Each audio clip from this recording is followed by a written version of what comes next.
Elena ajustó un mechón de cabello castaño que se había escapado de su impecable peinado. A los 48 años, su vida era un reflejo de la casa que habitaba en los suburbios de Houston. Elegante, ordenada y construida sobre los cimientos de un sacrificio silencioso. Cada superficie de mármol pulido, cada retrato familiar perfectamente alineado, era un testimonio de los 25 años que había dedicado a ser la esposa de Ricardo. Pero últimamente, el silencio en esa casa se sentía diferente. Pesaba. Ricardo llegaba tarde otra vez. El aroma de su cena, cuidadosamente preparada, se enfriaba en la cocina. Cuando finalmente entró, su sonrisa no llegó a sus ojos.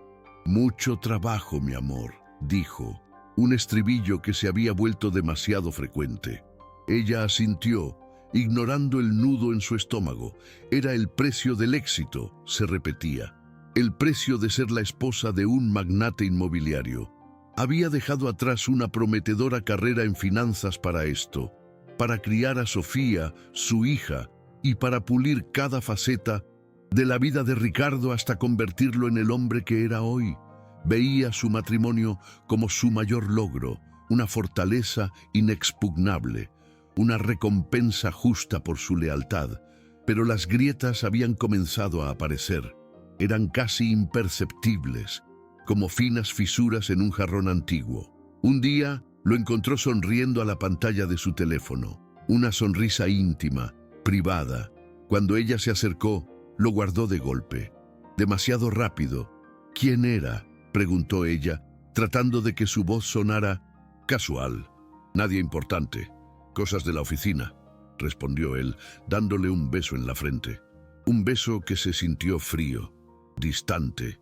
Ella quería creerle, desesperadamente. ¿Qué otra opción tenía? Cuestionarlo era cuestionar su vida entera, el edificio que había construido con sus propias manos, así que eligió la fe por encima de la evidencia.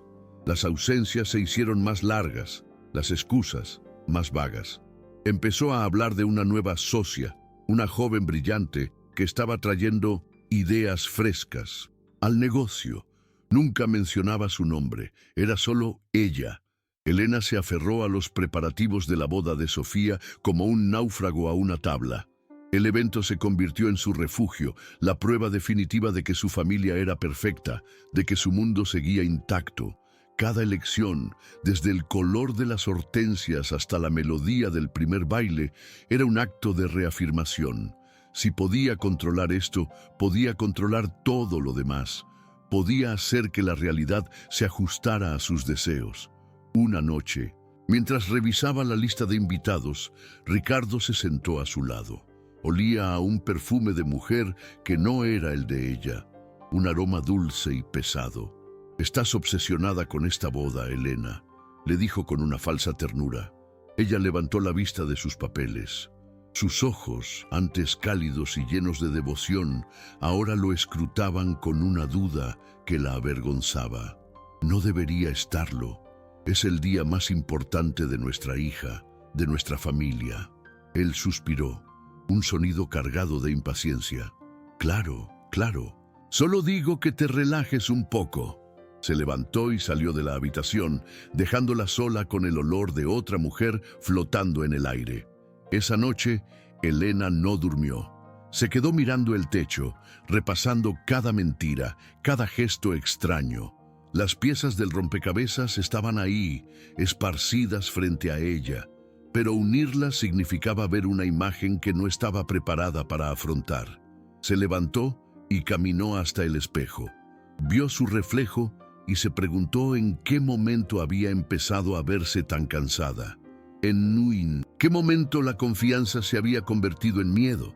No, se negaba a aceptarlo. Era solo estrés, la presión de los negocios, la boda. Todo volvería a la normalidad después de la fiesta. Tenía que volver. El día de la boda llegó, bañado por el sol de Texas. El salón de fiestas era la culminación de sus esfuerzos, un paraíso de flores blancas y luces cálidas. Elena, radiante con su vestido de madre de la novia, observaba a los invitados llegar.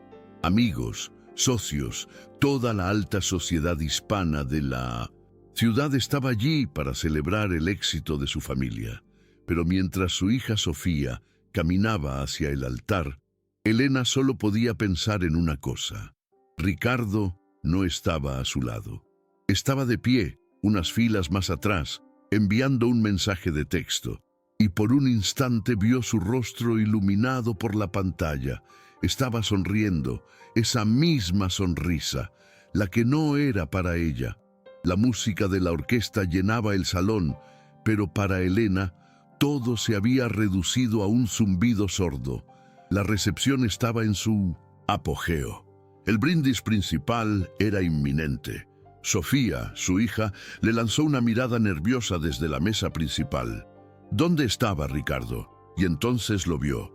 Caminaba hacia ellos, abriéndose paso entre los invitados con esa arrogancia que ella antes confundía con confianza. No venía solo. A su lado, como una sombra carmesí, caminaba una mujer, 20 años más joven, tal vez más. Su vestido rojo era una herida abierta en la paleta de colores pastel del evento. Un desafío. Él llegó a su lado. No la miró. Su atención estaba fija en la joven. «Elena, familia», dijo Ricardo, con la voz resonando por los altavoces. «Quiero presentarles a alguien muy especial. Ella es Valeria». Hizo una pausa, saboreando el momento. «Mi socia y mi más grande fuente de inspiración». Su mano, la misma mano que llevaba el anillo que Elena le había puesto, se posó en la cintura de Valeria. Un gesto posesivo, definitivo. El murmullo de la fiesta se detuvo. Un silencio sepulcral cayó sobre el salón. 200 pares de ojos se clavaron en Elena. Piedad, morbo, sorpresa. El corazón de Elena no se rompió, se hizo polvo. Sintió el calor subir por su cuello, la sangre martilleando en sus oídos, pero su rostro permaneció inmóvil, una máscara de serenidad que le costaba el alma mantener. Su mirada se cruzó con la de Sofía. En los ojos de su hija vio su propio dolor reflejado, una humillación tan profunda que era física. Esto no era una infidelidad, era una ejecución pública. El brindis comenzó. Ricardo levantó su copa. «Por los nuevos comienzos», dijo mirando directamente a Valeria, «por tener el valor de seguir las nuevas pasiones que le dan sentido a la vida». Cada palabra era una pala de tierra sobre su tumba. El resto de la noche fue una tortura coreografiada. Los amigos de toda la vida ahora evitaban su mirada. Las esposas de los socios de Ricardo le ofrecían sonrisas de lástima, susurrando a sus espaldas. Se movía entre las mesas como un fantasma en la fiesta que ella misma había organizado con tanto esmero. Cada risa de Valeria, cada gesto de complicidad con Ricardo era una nueva puñalada. Mantuvo la compostura. Por Sofía, bailó con el novio, sonrió para las fotos, cortó el pastel, pero por dentro el dolor se estaba enfriando, cristalizándose en algo duro y afilado, una furia helada. La fachada de su vida perfecta no solo se había agrietado. Ricardo la había demolido con un mazo, dejándola expuesta, sola y ridiculizada ante el mundo que creía suyo. El viaje de regreso a casa fue en 1900, un silencio denso y pesado. La opulenta casa, antes su santuario, ahora se sentía como la escena de un crimen. Él no ofreció una disculpa, solo una justificación. Las cosas cambian, Elena. La gente evoluciona. Ella no respondió. No había nada que decir. Las palabras eran inútiles. Esa noche, mientras él dormía en la habitación de huéspedes, Elena no lloró. Se sentó frente a su computadora en el despacho que él rara vez usaba. Durante años, ella había sido la arquitecta silenciosa de sus finanzas. Conocía cada inversión, cada cuenta secreta, cada movimiento arriesgado. Conocía sus debilidades. El dolor se transformó en un plan, metódico, frío. Desapareció por una semana. Los mensajes y llamadas de Ricardo, primero furiosos y luego preocupados, quedaron sin respuesta. En esos días, Elena vació una cuenta bancaria que había abierto a su nombre hacía 15 años. Una cuenta para emergencias. Su emergencia había llegado. Con una claridad que la sorprendió, investigó el próximo gran movimiento de Ricardo, la Convención Anual de Bienes Raíces en Cancún, un evento clave, y sabía, por las viejas conversaciones, quién estaría allí. Alejandro Vargas, el archienemigo de Ricardo, un competidor al que Ricardo casi había arruinado con una traición empresarial años atrás, un hombre que lo odiaba con la misma intensidad con la que ella ahora lo despreciaba. Elena compró un boleto de primera clase a Cancún. Luego se reinventó, entró en el salón de belleza más exclusivo de la ciudad y salió horas después. El largo cabello castaño, el peinado de la esposa abnegada, había desaparecido. En su lugar, un corte moderno, audaz, que enmarcaba un rostro con una nueva determinación. Fue de compras. No buscó la elegancia discreta que la había definido. Compró ropa de diseñador que era una declaración de poder, vestidos que no pedían permiso, tacones que sonaban como una sentencia. Se deshizo de la piel de esposa trofeo. Ya no era la víctima, era una depredadora afilando sus garras. En la gala de clausura de la convención, en un salón con vistas al mar turquesa de Cancún, Ricardo se pavoneaba. Con Valeria del brazo, presumía de su último éxito ante un círculo de empresarios. Se sentía invencible. De repente, las grandes puertas dobles del salón se abrieron y entró Elena. El silencio se extendió como una onda expansiva. Lucía espectacular, irreconocible. Irradiaba una confianza magnética que atrajo todas las miradas. Ignoró por completo a Ricardo, cuya sonrisa se congeló en su rostro. Pasó junto a él como si fuera un extraño. Sus ojos tenían un único objetivo. Caminó con paso firme y decidido directamente hacia Alejandro Vargas. Él la miró, primero con confusión y luego con una creciente fascinación. Elena se detuvo frente a él. No dijo una sola palabra. Frente a toda la élite empresarial de Latinoamérica, frente a su marido y su amante, lo tomó del rostro con ambas manos y le dio un beso. Un beso profundo, apasionado, desafiante. Una declaración de guerra y de liberación. La cara de Ricardo se descompuso en una máscara de pura incredulidad y furia. Alejandro, tras la sorpresa inicial, le devolvió el beso, reconociendo la audacia del acto. El impacto fue inmediato y devastador. Elena no solo había destruido la imagen pública de Ricardo, acababa de forjar una alianza con su peor enemigo. El beso no fue un final, fue el estruendoso comienzo de su venganza. Ahora, con un nuevo y poderoso aliado a su lado, no solo lucharía por su dignidad, lucharía por desmantelar pieza por pieza el imperio que ella misma había ayudado a construir. El beso fue una detonación. El silencio que le siguió fue la onda expansiva, barriendo el salón, llevándose consigo la reputación de Ricardo. Los susurros estallaron como disparos ahogados. Elena se separó de Alejandro lentamente, sin romper el contacto visual con él.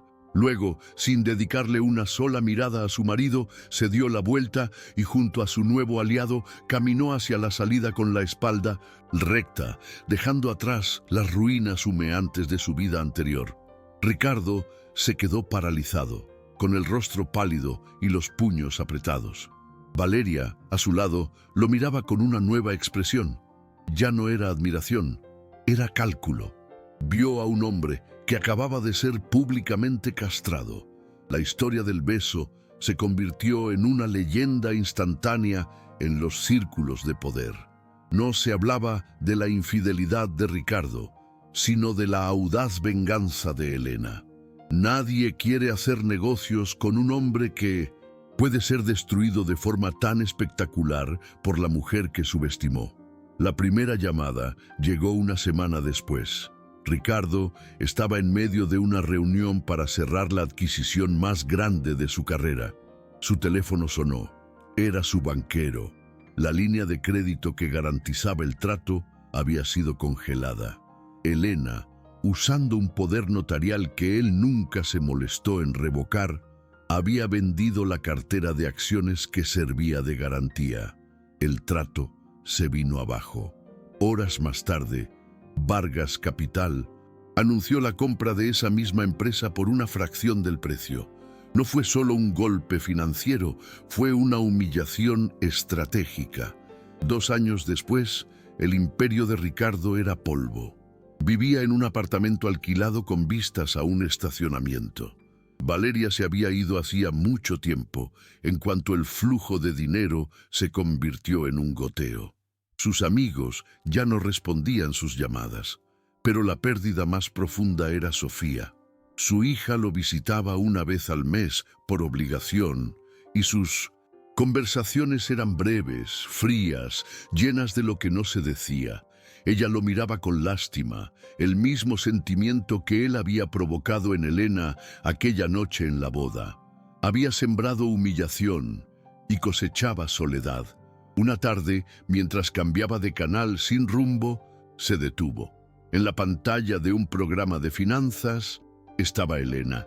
Ya no era la mujer de cabello recogido y mirada dócil. Lucía un traje sastre de un azul intenso, su cabello corto y moderno, sus ojos brillantes de inteligencia y autoridad. Hablaba como cofundadora de Reyes Vargas Global, una de las firmas de inversión de más rápido crecimiento del país. Reía con el presentador, una risa genuina, libre. Se veía feliz, se veía completa. Ricardo apagó el televisor. El silencio del pequeño apartamento se sintió más pesado que nunca. Se dio cuenta de que Elena no le había quitado su dinero ni su negocio. Eso fue solo la consecuencia. Lo que ella realmente le había quitado era el poder de definirla. Él la había sentenciado a ser una víctima y ella se había negado a aceptar el papel. La vida de Elena ya no se construía alrededor de un hombre, sino de sí misma. Sus cenas ahora eran con Sofía, llenas de risas y planes para el futuro. Su relación con Alejandro se había convertido en una sólida amistad basada en el respeto mutuo. A veces, en su oficina con vistas panorámicas a la ciudad, se detenía un momento y recordaba a la mujer que fue. No sentía rencor, solo una tranquila gratitud por la lección. La traición fue un fuego que lo quemó todo. Pero sobre esa tierra arrasada, ella había construido algo más fuerte, más auténtico. Descubrió que el final de una historia no es más que la oportunidad de empezar a escribir una mejor. Porque la dignidad no se pierde cuando te traicionan, se reafirma en cómo te levantas. Cuéntame en los comentarios desde qué país nos estás viendo, me encantará leerte y no olvides suscribirte para no perderte más historias como esta.